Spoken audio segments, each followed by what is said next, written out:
بسم اللہ الرحمن الرحیم، آپ دیکھ رہے ہیں خلیل مدین یوٹیوب چینل، اور آج ہم آپ سے جس اہم ٹاپک پر گفتگو کرنے جا رہے ہیں وہ ہے ذخیرہ اندوزی۔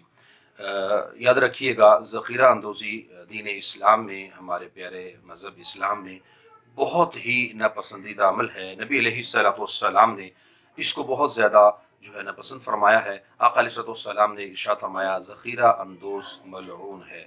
یاد رکھیے گا کہ آج کے اس دور کے اندر جب پورا پاکستان، پوری دنیا جو ہے وہ کرونا وائرس کے مرض میں مبتلا ہونے کی وجہ سے مختلف طرح کی ادویات، اور اسی طریقے سے اسپیشلی اگر ہم بات کریں تو ماسک، جو کہ ذخیرہ اندوزوں نے جو ہے وہ اس کے ریٹ بڑھا دیے۔ 250 روپے والا جو ڈبہ تھا، 150 والا جو ایک پیکٹ تھا جس میں 50 پیس یا پلس ہوتے تھے، وہ اب جو ہے وہ 1700، 1900، 2000 کے قریب میں مل رہا ہے۔ تو خدا کے لیے اس ذخیرہ اندوزی سے خود بھی بچیے اور دوسرے مسلمان بھائیوں کو بھی بچائیے۔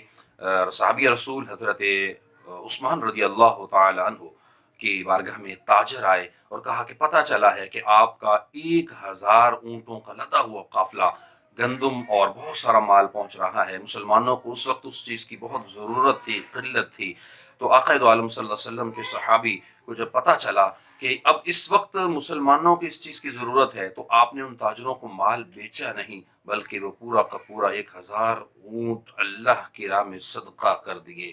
تو خدا کے لیے آپ بھی صحابہ کرام علیہم رضوان سے نسبت کو جوڑنے کی تو بات کرتے ہیں، لیکن ان جیسے جذبے سے اگر کہیں ہم دور ہیں تو ایک قوم بنیے، ایک ہو جائیے اور اپنے مال کو مسلمان بھائیوں پر خرچ کیجیے۔ خدا کی قسم، یہ دنیا کا مال یہ آخرت میں بہت بڑا انعام آپ کے لیے دلا سکتا ہے، لیکن شرط یہ ہے کہ اللہ کی رضا کے لیے مسلمانوں پر دل کھول کر خرچ کیجیے۔ اللہ ہم سب کا حامی و ناصر ہو، اور مسلمان بھائیوں تک اس پیغام کو ضرور پہنچائیے تاکہ جو لوگ بھی ذخیرہ اندوزی کے اس عمل کی طرف ہیں وہ توبہ کریں، اور اللہ تبارک و تعالیٰ عز و جل سے پکی سچی توبہ کر کے مسلمانوں میں اپنے جو ہے وہ سٹورز کو کھول دیں اور سستے میں یہ چیزیں ان تک پہنچانے کی کوشش کریں۔ صدقہ کر سکیں تو اور افضل ہے۔ اللہ تبارک و تعالیٰ ہم سب کا حامی و ناصر ہو۔ جزاک اللہ خیرہ۔